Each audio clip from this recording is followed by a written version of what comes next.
بسم اللہ الرحمن الرحیم یا خالقنا یا رب لعبيدك الدار واملأ عالمنا الحب يا ذا الأسماء الحسنى. ان الحمد للہ والصلاة والسلام علی رسول اللہ اما بعد فاعوذ باللہ السمیع العلیم من الشیطان الرجیم من حمزہ ونفخہ ونفثہ تبارک الذی بیدہ الملک وہو علی کل شیء قدیر.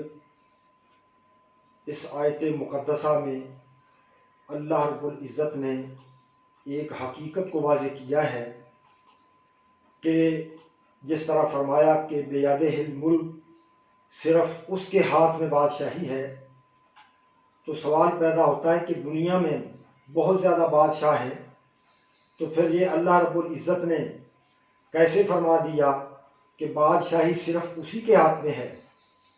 تو اسی چیز کو ہم انشاءاللہ واضح کریں گے. اس سے پہلے جو الفاظ آئے ہیں تبارک الذی، بہت بابرکت ہے وہ ذات،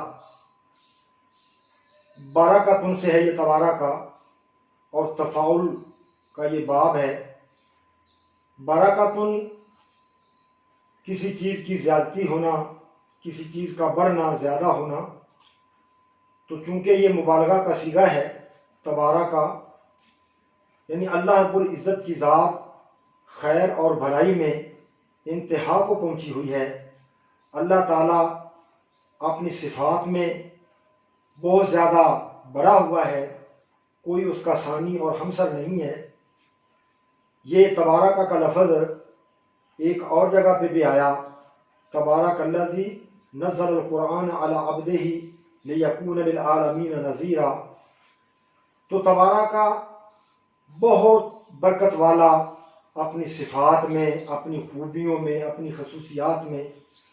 تو اللہ رب العزت کی خوبیوں اور خصوصیات کو شمار نہیں کیا جا سکتا.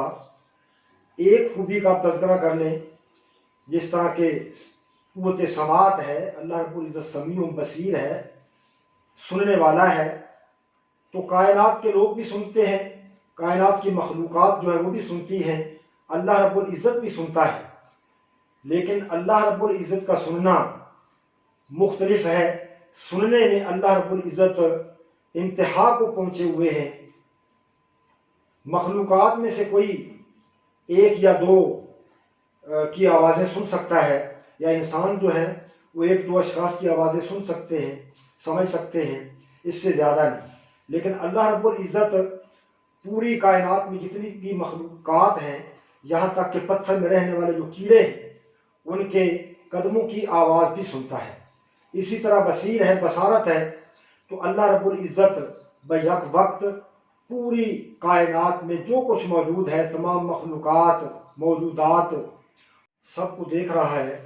اسی طرح اللہ رب العزت کی ایک صفت علیم ہونا ہے، بہت زیادہ علم رکھنے والا ہے.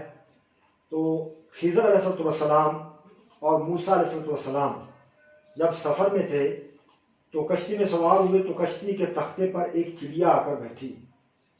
تو اس نے پانی میں چونچ ماری، اس کی چونچ میں کچھ پانی آیا. تو خضر علیہ السلام نے فرمایا کہ اس چڑیا کی چونچ میں جو پانی ہے وہ اس پوری کائنات، یہ پوری مخلوقات کا علم ہے، اور جو پانی باقی سمندر میں موجود ہے وہ سارے کا سارا اللہ رب العزت کا علم ہے. یعنی اتنا زیادہ اللہ رب العزت علم رکھنے والی ذات ہے. تو اسی طرح خیر و بلائی میں، عظمت و بڑائی میں اللہ رب العزت کی ذات انتہا کو پہنچی ہوئی ہے. اور مخلوق جو ہے اور خالق جو ہے، اس میں یہ اتنا بڑا فرق ہونا، مخلوق کا علم، بصارت، سماعت محدود ہونا، اور اللہ رب العزت کی یہ چیزیں، یہ صفات زیادہ ہونا، اس بات کی دلیل بن جاتی ہے کہ اللہ رب العزت وہ واحد ذات ہے جو بادشاہت کی حقیقی طور پہ مستحق ہے. اللہ رب العزت نے اپنی مقدس کتاب میں فرمایا کہ قل لو کان البحر مدادا لکلمات ربی لنفد البحر قبل ان تنفد کلمات ربی ولو جئنا بمثلہ مددا، کہ اللہ رب العزت کے کلمات لکھنے کے لیے اگر سمندر سیاہی بن جائیں تو اللہ کے کلمات ختم ہونے سے پہلے وہ سیاہی ختم ہو جائے، اور اگر اس کے ساتھ اتنا اور بھی لے آئے سیاہی بنا کر تو وہ بھی اس سے پہلے ختم ہو جائیں، اللہ رب العزت کے کلمات ختم نہ ہوں۔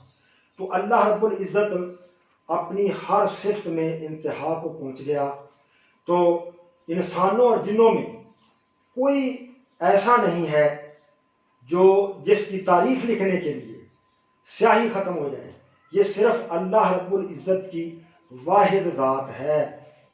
دنیا کا یہ نظام ایک دوسرے کی محتاجی پہ چل رہا ہے، رعایا اپنی حفظ و امان کے لیے، اپنی سیکیورٹی کے لیے، اپنی روزی روٹی کے لیے، اپنے تحفظ کے لیے بادشاہ کی محتاج ہے، اور بادشاہ اپنے نظام حکومت کو چلانے کے لیے رعایا کا محتاج ہے۔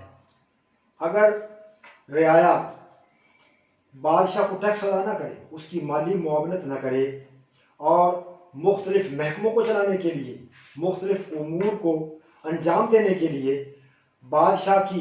بادشاہ سے تعاون نہ کرے، تو بادشاہ کی جو حکومت ہے وہ ناکام ہو جائے گی۔ جس طرح اللہ رب العزت نے فرمایا کہ لِيَتَّخِذَ بَعْضُهُمْ بَعْضًا سُخْرِيًّا، کہ بعض کی تابعداری کرے، یعنی بعض جو ہے وہ بعض کی مدد کرے، یعنی وہ ایک دوسرے کے کام آئیں، ایک دوسرے سے معاونت کریں۔ اسی طرح یہ کائنات کا نظام جو ہے نا وہ چلتا ہے، اور دولت و فقر، عزت و ذلت، اور زندگی اور موت، یہ دیگر نفع اور نقصان، جتنے بھی یہ سارے معاملات ہیں، بادشاہ اور رعایا یہ دونوں سارے کے سارے اللہ رب العزت کے محتاج ہیں۔ اور اللہ رب العزت نے قرآن حکیم میں فرمایا کہ یا ایھا الناس انتم الفقراء الی اللہ، کہ اے دنیا کے لوگوں تم سارے کے سارے اللہ کے فقیر ہو، اللہ کے سامنے محتاج ہو۔ تو پتہ چلا کہ رعایا ہو یا بادشاہ ہو، وہ سب اللہ کے محتاج ہیں، اللہ کے سامنے جھکنے والے ہیں، اور اللہ کی ذات ایسی ہے جو کسی کی محتاج نہیں ہے۔ تو پتہ چلا کہ حقیقت میں بادشاہ جو ہے وہ اللہ رب العزت کی ذات ہے۔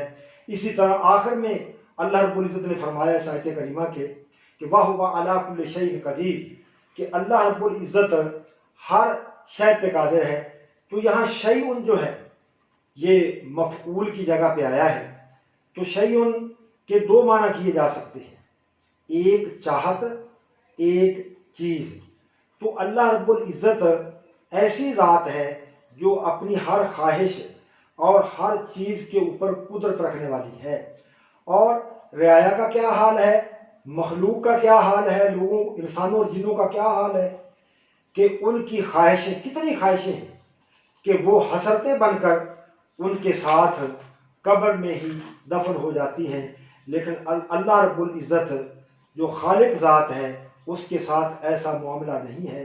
تو پتہ چلا کہ اللہ رب العزت کی جو بادشاہت ہے وہی حقیقی بادشاہت ہے، اور جو انسان ہیں ان کی جو بادشاہتیں ہیں وہ صرف علامتی طور پہ ہیں، ایک سمبل ہیں، ایک عارضی حیثیت رکھتی ہیں۔ تو اللہ رب العزت نے مجھے توفیق عطا فرمائی کہ میں نے یہ آپ کے سامنے حقیقی بادشاہت کا تذکرہ کیا، اور حقیقی بادشاہت صرف اور صرف اللہ رب العزت کے ہاتھ میں ہے۔ وآخر دعوانا ان الحمد للہ رب العالمین۔